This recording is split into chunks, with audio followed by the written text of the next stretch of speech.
Well students, myself महबूब अहमद काजी, lecturer diet Kishtwar.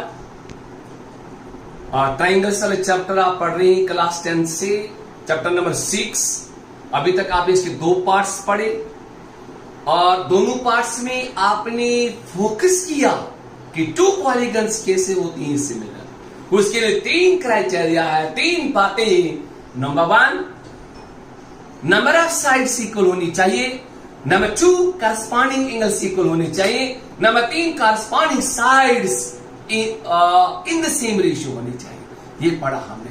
लेकिन आज part 3 में एक थ्योरम पढ़ेंगे आप। इस थ्योरम का नाम है बेसिक प्रोपोर्शनलिटी थ्योरम, जो थेल ने दी है। थेल, इसको थेल्स थ्योरम भी कहते हैं। फिर इसकी दूसरी थ्योरम आएगी। ये तो थ्योरम 6.1 आप पढ़ेंगे। फिर अगले पार्ट में पढ़ेंगे आप theorem 6.2, converse of basic proportionality theorem. Converse of theorem 6.1 theorem 6.2 में पाएंगे आप। तो थ्योरम 6.1 और 6.2 के माध्यम से आप एक्सरसाइज 6.2 के सारे क्वेश्चन को बड़े आन बान शान से कर सकते हो। आइए आज हम पार्ट 3 की तरफ चलेंगे। पार्ट 3 है हमारा ये थ्योरम 6.1। पहले मैं आपको स्टेटमेंट अच्छी अंदाज में आप तक पहुंचाऊंगा। If a line is drawn parallel to one side of a triangle, if a line is drawn parallel to one side of a triangle to intersect the other 2 sides in distinct points, the other 2 sides are divided in the same ratio। आइए इसी चीज को मैं figure में बताऊं। ये triangle ABC, this is triangle ABC, this is a line, this is DE। ये तो लाइन सेगमेंट है, इसको आप एक्सटेंड कर सकते हैं, ऐसे कर सकते हैं। इसको लाइन LB नाम दे सकते हैं। तो ये DE जो है, ये लाइन हमने इस तरह ड्रा की कि ये एक साइड BC के पैरेलल है। पॉइंट याद रखो, DE जो है वो BC के पैरेलल है। लेकिन DE इस तरह BC के पैरेलल है, ये DE जो है बाकी 2 साइड AB को और AC को 2 डिस्टिंक्ट पॉइंट्स पे इंटरसेक्ट भी कर रहा है। और हमको ये प्रूव करना है कि ये DE जो है, जो BC के पैरेलल है, ये बाकी 2 साइडों को डिवाइड करता है इन द सेम रेशियो। तो रेशियो कैसे बनती मैं आपको बता दूं। जैसे एक केला है, केले को कुछ हिस्सा मैंने खाया, कुछ हिस्सा आपने खाया। मेरा खाया वाला हिस्सा, उसकी लेंथ थी 3 cm। जो आपने खाया, मिसाल दे रहा हूं, मान लो उसकी लेंथ थी 4 cm, तो रेशियो बनी 3/4 इधर से उधर। अगर उधर से इधर बनाएंगे तो 4/3। इसी तरीके से मैं यहां ले चलता हूं। देखो साइड AB को D पे काटा गया तो रेशियो बनी AD/DB। साइड AC को A पे कट किया गया तो रेशियो बनी AE/EC। ये तो मेन रेशियो यही है। इसके अलावा और भी हम रेशियो जनरेट कर सकते हैं, लेकिन मेन यही है कि हमें प्रूव करना है DE जो है वो AB और AC को डिवाइड करता है इन द सेम रेशियो। और वो रेशियो क्या है?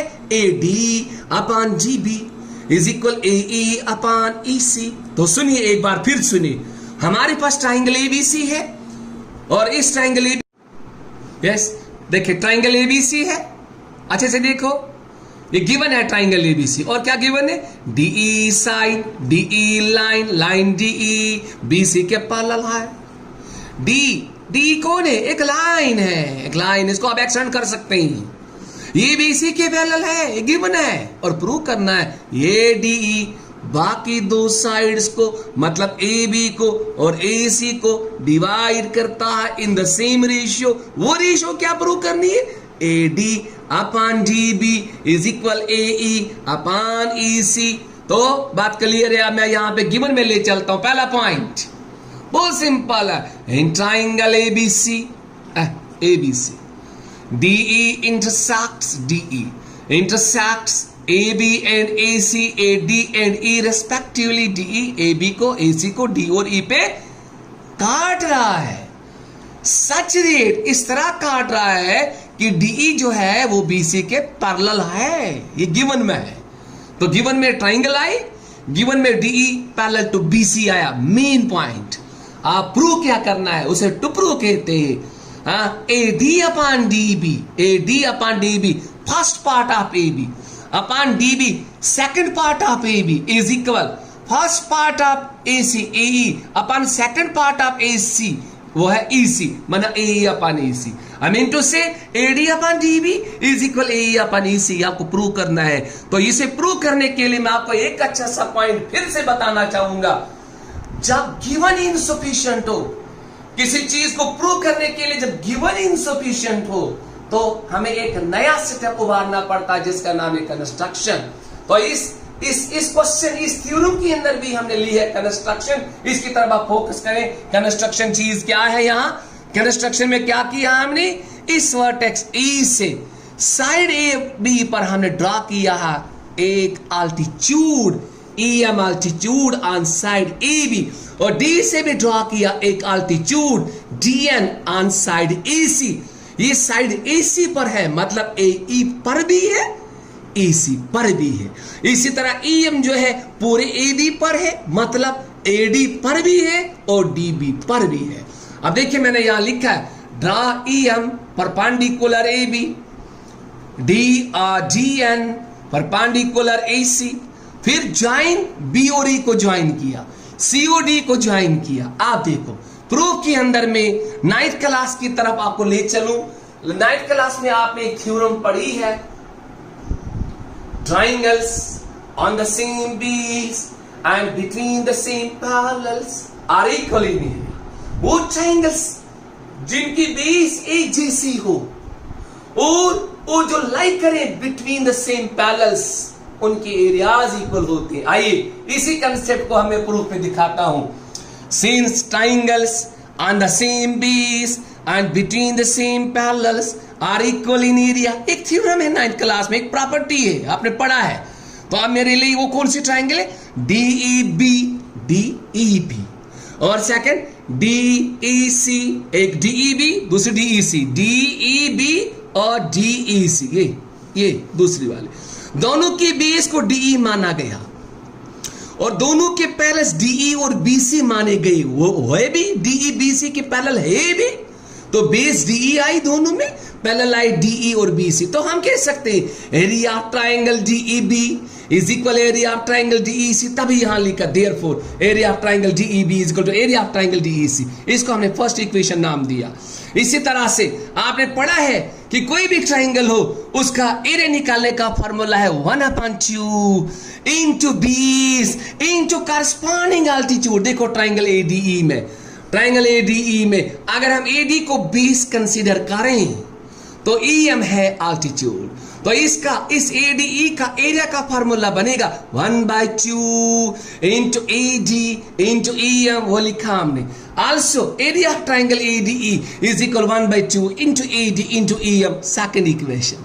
इसी तरीके से एक बहुत बढ़िया बात है, आप देखिए ट्राइंगल DEB, थोड़ा सा यहाँ पे आपको थोड़ा सा कंफ्यूजन हो सकता है, लेकिन जरा आप अच्छी तरह से ध्यान देंगे तो कंफ्यूजन दूर हो जाएगा। ट्राइंगल DEB देखो, ट्राइंगल DEB में DB को मैं बेस मान के ले चलता हूं, DB को बेस मान के चलता हूं। पहले देखो टुकड़ों में AD को बेस मान लिया हमने, हाँ मैं DB को बेस मान के चलता हूं। पहले AD बनाऊं फिर DB बनाऊं फिर रेशो बनाऊंगा। तो DB जब बेस आएगी तो EM है परपेंडिकुलर, EM है अल्टीट्यूड, ये इस साइड BD को प्रोड्यूस करने के बाद इसको हम एज्यूम कर सकते हैं ये उसके ऊपर परपेंडिकुलर है। तो ट्राइंगल DEB का एरिया मैंने यहां लिखा, and area of triangle DEB is equal 1/2 into DB into EM, इसका नाम दिया थर्ड इक्वेशन। अब देखिए, अब सेकेंड इक्वेशन में आपके पास AD आया, थर्ड इक्वेशन में आपको DB आया। टुकड़ों की डिमांड है AD अपन DB, जब डिमांड है AD अपन DB तो कंसेप्ट बनता है सेकेंड इक्वेशन जहां जिसमें AD है, थर्ड इक्वेशन जिसमें DB है, सेकंड को थर्ड से डिवाइड करेंगे तो AD और DB, AD upon DB generate होगा। तो अभी लिखा on dividing second by third we have, तो लिखा हमने डिवाइड कैसे करते हैं, LHS upon LHS is equal to RHS upon RHS। तो सेकंड इक्वेशन की LHS है एरिया ऑफ ट्राइंगल AD, तभी लिखा area of triangle ADE upon third equation की LHS क्या है, एरिया ऑफ ट्राइंगल DEB, लिखा है area of triangle DEB is equal second में भी 1/2, थर्ड में भी 1/2 कैंसिल, सेकंड में भी EM, थर्ड में भी EM कैंसिल, बना सेकंड का AD upon DB, AD upon DB बनी फोर्थ इक्वेशन। अब देखिए फिगर की तरफ ध्यान दीजिए, आपने अभी तक ये किया एरिया ट्रायंगल एडीई अपन लिया एरिया ट्रायंगल डीईबी, रिजल्ट बना एडी अपन डीबी, मतलब इक्वल बना एडी अपन डीबी। इसी अंदाज से, इसी तरीके से, यही पैटर्न अप्लाई करके हम जनरेट कर सकते हैं area triangle ADE upon area triangle DEC is equal AE upon EC. देखिए हमने यहां लिखा सिमिलरली एरिया ट्रायंगल एडीई, ये एडीई अपन एरिया ट्रायंगल डीईसी, ये रहा डीईसी, ये is equal AE upon EC. ये बनी हमारी फिफ्थ इक्वेशन। अब देखिए आपकी फर्स्ट इक्वेशन, आपकी फोर्थ इक्वेशन, आपकी फिफ्थ इक्वेशन, इनको हम इक्वेट करेंगे। इक्वेट करने से क्या होगा आप ध्यान देंगे आप, तो रिजल्ट बनेगा AD upon DB is equal to AE upon AC, AC AE upon AC, not AC, it is EC, it is EC, AE upon EC, this is EC not AC, this is EC. इसको आप correct कर सकते हैं। Okay, listen once again, listen once again, once again. First equation में area of triangle DEB, second में area of triangle DEC. जब हम divide करेंगे फोर्थ इक्वेशन को फिफ्थ इक्वेशन से, तो डिवाइड करने के बाद आप ध्यान दीजिए, हाँ आपके पास एडीई, एडीई है आपके पास, यहां पर भी एडीई है, इसका न्यूमरेटर बराबर है, लेकिन इसका डिनोमिनेटर डीई भी है, इसका डिनोमिनेटर डीईसी है। ये दोनों डिनोमिनेटर्स अगर इक्वल है तो ये फर्स्ट इक्वेशन में प्रूव किया गया है। तो जब पूरा न्यूमरेटर इक्वल बना, डिनोमिनेटर इक्वल बना, तो पूरी फोर्थ इक्वेशन की एलएचएस फिफ्थ इक्वेशन की एलएचएस की इक्वल होगी। तो फोर्थ इक्वेशन की आरएचएस और फिफ्थ इक्वेशन की आरएचएस भी इक्वल होगी। तो बनेगा एडी, यहाँ AD upon DB is equal AE upon AC. यहां देख सकते हैं AD upon DB is equal AE upon AC, hence proved. यहां पे एसी आप कर लेना। Thanks a lot for today's part third. Hope आपको समझ आया होगा।